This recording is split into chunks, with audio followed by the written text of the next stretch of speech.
देखना चाह रहे हैं कि किस तरह से हम एक प्रोडक्ट की परचेज़ बनाते हैं और उसके अगेंस्ट सप्लायर की पेमेंट, सप्लायर को क्रिएट करना और उसके साथ-साथ हमारी इन्वेंट्री हम किस तरह से मैनेज करते हैं।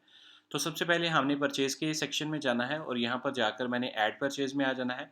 ऐड परचेज़ में आने के बाद मुझे यहाँ पर सप्लायर या तो सर्च करना होता है या फिर मुझे न्यू सप्लायर यहाँ पर ऐड करना होता है।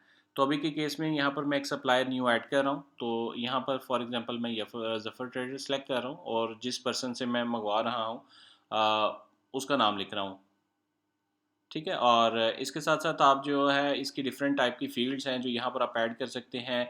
अगर आपको ओपनिंग बैलेंस उसका ऐड करना है तो यहाँ पर आप ऐड कर सकते हैं। उसके अलावा city, email, GST number, payment term आप यहाँ पर डिफ़ाइन कर सकते हैं और क्रेडिट लिमिट आप डिफ़ाइन कर सकते हैं कि कितनी क्रेडिट लिमिट है आपकी इस पर्सन के साथ और उसका अकाउंट नंबर वगैरह यहाँ पर आप ऐड करने के बाद सप्लायर ऐड कर लेंगे।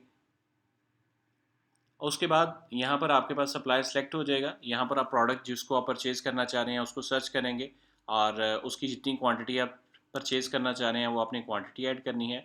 अगर तो वो प्रीवियस रेट पर ही आ रही है तो आपने यहाँ पर एज़ इट इज़ रहने देना है और अगर आप इसको किसी वे में आपकी प्राइस चेंज हुई है तो आप यहाँ पर अपडेट कर देंगे वो प्राइस जिस प्राइस पे आपके पास ये चीज़ आ रही है।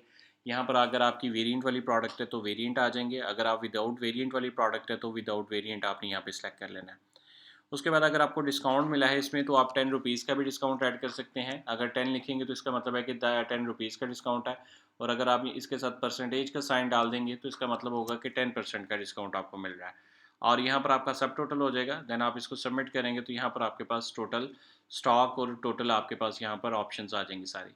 इसके अलावा अगर आपको कोई टैक्स या डिस्काउंट और स्टेटस यहाँ पर आ जाता है, स्टेटस का मतलब है कि अभी आपने इसको ऑर्डर कर दिया है या आपके पास ये रिसीव्ड हो चुका है। पेंडिंग एंड ऑर्डर के केस में आपका जस्ट परचेज़ ऑर्डर बनेगा लेकिन स्टॉक इन नहीं होगा। जब आप इसको रिसीव्ड कर देंगे तो फिर आपके पास जो है वो आपका स्टॉक भी इन हो जाएगा। उसके अलावा आप पेमेंट टर्म यहाँ पर डिफ़ाइन कर सकते हैं। अगर तो अपने सप्लायर ऐड करते हुए पेमेंट टर्म डिफ़ाइन की होगी तो यहाँ पर ऑटोमेटिकली सिलेक्टेड आ जाएगी और इसके साथ-साथ आपने पेमेंट अगर तो उसको साथ ही ऐड करनी हो तो आप यहाँ पर पार्शियली पेमेंट सेलेक्ट कर सकते हैं कि मैं पार्शियली पेमेंट इसको कर चुका हूँ। अगर वो फुली पेड है तो यहाँ पर आप फुली पेड भी सिलेक्ट कर सकते हैं, वो फुली पेड यहाँ पर आ जाएगी। और अगर आप इसको ड्यू करना चाह रहे हैं, पेंडिंग करना चाह रहे हैं, तो आप उसके अकॉर्डिंगली ऐड कर दें और बाद में आप उसकी पेमेंट फ़र्दर भी ऐड कर सकते हैं।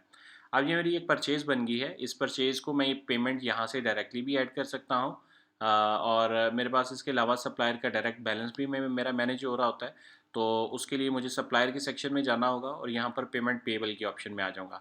अब पेमेंट पेएबल के ऑप्शन में आने के बाद यहाँ पर मैं सप्लायर सेलेक्ट करूँगा, उसकी पेमेंट पेएबल अमाउंट यहाँ पर मुझे आ जाएगी। यहाँ पर मैं अमाउंट ऐड करूँगा कि कितनी अमाउंट मैं यहाँ पर उसको करंटली पे कर रहा हूँ। उसके अलावा मैं मेथड सेलेक्ट करूँगा कि किस मेथड से मैं पेमेंट कर रहा हूँ और ये पेमेंट मेरी फाइनेंस के किस बैंक अकाउंट को जाके हिट करेगी। अगर मैंने इसका प्रिंट लेना है तो मैं यहाँ पे टिक कर दूँगा, अगर मैंने प्रिंट नहीं लेना तो इसको टिक नहीं करूँगा और सबमिट करने पर ये मेरी पेमेंट ऐड हो जाएगी। अब मैं इसका बैलेंस जब चेक करूँगा दोबारा से तो इसकी अमाउंट उतनी कम हो चुकी होगी और मुझे साथ में लेजर की फॉर्म में नज़र भी आएगा। इसके अलावा अगर आप सप्लायर की कंप्लीट डिटेल रिपोर्ट चेक करना चाहते हैं तो आप सप्लायर रिपोर्ट से चेक कर सकते हैं। सप्लायर के अंदर आपको उसकी कंप्लीट समरी सारे सप्लायर्स की आ जाएगी और उसमें यहाँ पर आप सर्च भी कर सकते हैं टोटल कितना बैलेंस आपका किस किस सप्लायर के अगेंस्ट चल रहा है वो यहाँ पर आपको मिल जाएगा। अगर आप इसकी फर्दर डिटेल में जाना चाहते हैं तो आप व्यू रिपोर्ट पे जाएंगे तो यहाँ पर आपको परचेज़ की डिटेल, पेमेंट्स की डिटेल और सप्लायर का लेजर भी मिल जाता है। इसके अलावा सेपरेटली भी आपके पास लेजर्स अवेलेबल होते हैं जो कि इसकी रिपोर्टिंग के अंदर आपको डिफरेंट टाइप के लेजर्स मिल जाते हैं। एजिंग रिपोर्ट मिल जाती है और उसकी बैलेंस रिपोर्ट मिल जाती है। उसके अलावा परचेज़ के लिहाज से अगर आप देखें तो परचेज़ की भी डिफरेंट टाइप की रिपोर्ट्स होती हैं जिसमें डेली परचेज़ की रिपोर्ट होती है और आपके पास एजिंग रिपोर्ट भी आ जाती है कि सप्लायर से आपके पास किस तरह से परचेजिंग चल रही है और कितनी पेमेंट्स किस किस मंथ में चल रही हैं। और उसके साथ साथ आप परचेज़ आइटम रिपोर्ट भी जिसमें आप वन बाय वन आइटम को भी देख सकते हैं और डिफरेंट टाइप की रिपोर्ट्स में आप उसके प्रॉफिट मार्जिन्स भी चेक कर सकते हैं।